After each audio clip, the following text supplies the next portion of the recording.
असहाबे कहफ जब हज़रत ईसा अलैहिस्सलाम को अल्लाह करीम ने चौथे आसमान पे बुला लिया ना, तो दिकियानूस नाम का एक बादशाह हुआ बनी इसराइल के अंदर, बड़ा जालिम था। उसने गुमराही फैला दी और जो लोग माज़अल्लाह कुफ्र और शिरक नहीं करते थे उन्हें कत्ल करवा देता था। तो 7-8 नौजवान अपना ईमान बचा के भागे। ओहो हो अल्लाह अकबर, सारी दुनिया माल बचा के भागती, वो 7-8 नौजवान अपना ईमान बचा के भागे कि ये हमें कहीं कुफर की तरफ ना लौटा दे। तो जाके एक गार के अंदर चले गए, तो एक कुत्ता भी उनके साथ हो गया। उन्हें कुत्ते को बड़े रोड़े मारे कि ये अगर भौंकेगा, आवाज़ निकालेगा तो हम पकड़े जाएंगे, हमने तो छुपना है। पर उसको ना वलियों से प्यार हो गया था। उसने कहा भगाओ जितना मर्जी मुझे, फितरत मेरी है कि मैं भौंकता हूँ, पर जब अल्लाह के वली हों तो फिर मैं अदब करता हूँ। ये कुरानी वाक़या। अच्छा, ये ऐन वो वाक़या है कुरान मजीद का कि जो बहुत सारी चीज़ों पर वैसे ही नास है और बहुत सारी ज़ुबानें वैसे ही गुंग हो जाती। तो वो 6-7 लोग थे, वो चले गए गार के अंदर, जाकर उन्होंने पनाह ले ली। बादशाह को पता चल गया कि गार के अंदर है। अच्छा, अल्लाह की कुदरत, जैसे ही दाखिल हुए इन्हें नींद आ गई, ये सो गए। और कुरान मजीद कहता है, कुरान मजीद के ये लफ्ज़ हैं कि कुत्ता गार के मुंह पर बाजू फैला के बैठ गया, गोया अपने मालिकों की खिदमत कर रहा है। अब मियाँ साहब की एक बात कर लें दरमियान में। मियाँ साहब फरमाते हैं, जिन्हां तना विच इश्क न रचिया, कुत्ते होना थी चंगे, और चलो मालिक देकर राखी कर दे, साबर भूखे नंगे। ये देखो ना कि इतना तो उनके अंदर भी कमाल है। अपने ना दोनों बाजू फैला के, कुत्ता भी गार पे बैठ गया। इनको नींद आ गई। बादशाह ने पता कराया, कहाँ भाग के गए? तो कहा वो गार के अंदर है। बादशाह कहने लगा कि इनकी सजा ये है कि एक दीवार चुन दो गार के मुंह में, गार कोई बंद कर दो।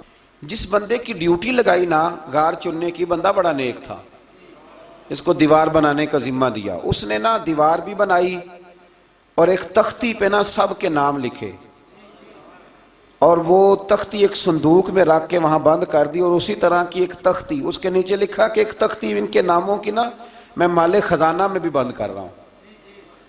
अल्लाह तबारक व तआला की कुदरत के 300 साल तक सोए रहे। 300 साल के बाद इस तरह हुआ कि हुकूमतें बदल गईं। बैदरूस नाम का एक बादशाह आ गया, वो बड़ा नेक दिल था। उसने हर तरफ हज़रत ईसा अलैहिस्सलाम की शरीयत का फिर से नारा बुलंद किया। अब ना कुछ लोग ऐसे थे जो मुनकर हो गए थे कि मरने के बाद दोबारा कैसे उठेंगे। बादशाह एक दिन हुजरे में गया, जाके दुआ मांगी, या अल्लाह कोई ऐसी बात दिखा जिससे लोगों का ईमान पक्का हो जाए। इस तरह के भी बादशाह हुआ करते थे।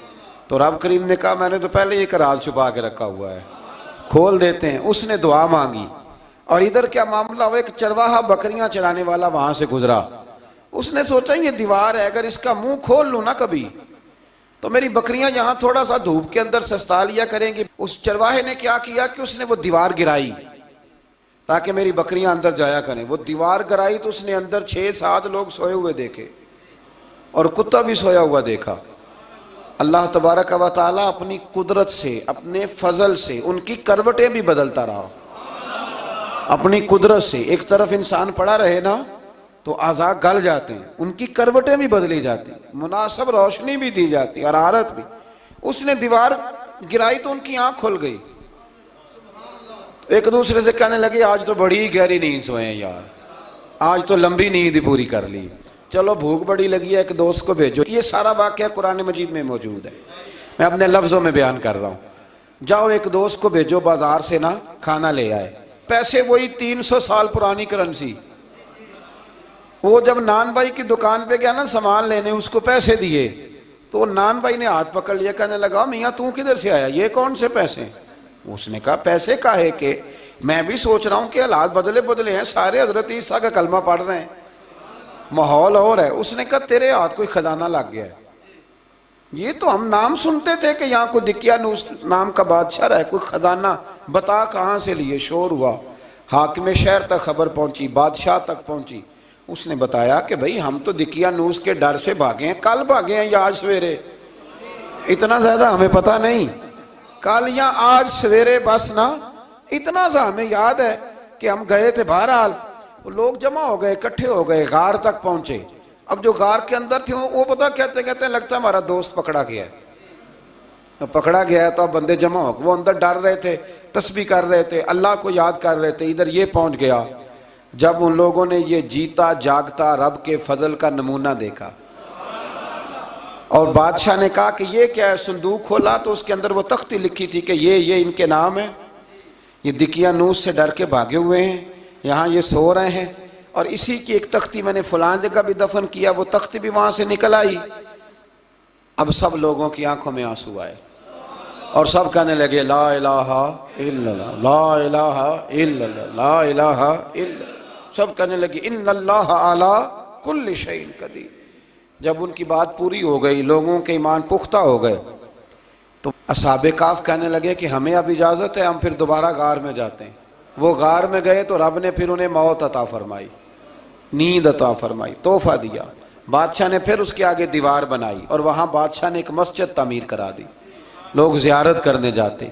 ये असहाबे काफ का जिक्र है। अब यहाँ हमारे मुफस्सिरीन ने लिखा है कि वो जो कुत्ता था ना, वो भी साथ ही था। अल्लाह क़यामत वाले दिन उसे इंसानी, या तो इंसानी शक्ल मिलेगी या जैसे रब का फजल होगा रब करीम उसे भी जन्नत अता फरमाएगा।